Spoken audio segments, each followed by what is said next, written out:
Hola, soy Jorge Blasco, arquitecto y consultor de estructuras y profesor de más de un máster y intervención en seminarios.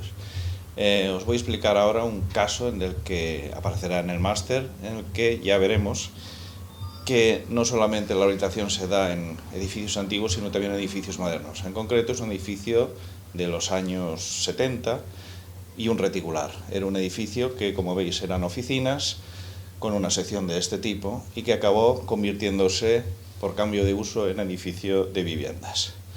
Se tuvieron que realizar pruebas y ensayos, catas, para acabar de este tipo. Que lo más importante y que vais a daros cuenta es que de un edificio de 5 vanos acabó siendo 2 edificios de 2 vanos, y esto afectaba totalmente tanto a forjados como pilares.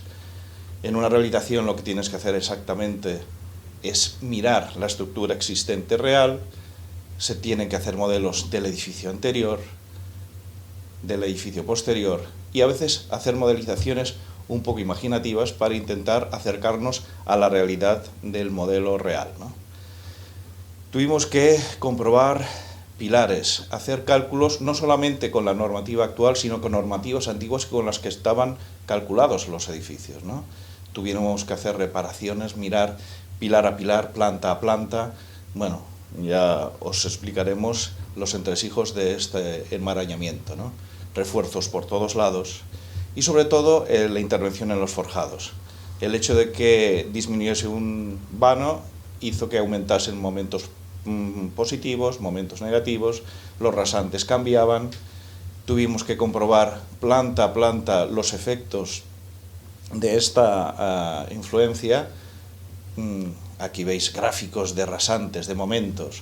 Comprobar según los redondos que existían en aquel momento, diámetros 14, diámetros 11, qué es lo que aguantaba el forjado para luego incrementar esa capa de compresión, comprobar cómo podíamos hacer los refuerzos inferiores con elementos de chapa metálica, los refuerzos arrasante en capiteles, en nervios.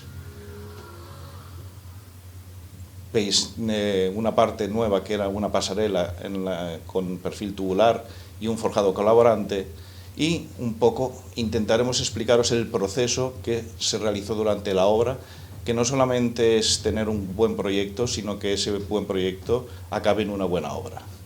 Chapas, los detalles de conectores para la capa de compresión, las uniones de las partes nuevas con las partes existentes, el proceso de hormigonado, que a veces es muy complicado porque estás haciéndolo en edificios existentes y tienes que meter la manga por donde puedas, detalles de cómo tienen que hacerse las soldaduras, conexiones y los procesos que acabaron, bueno, al final en un edificio que no ha quedado mal.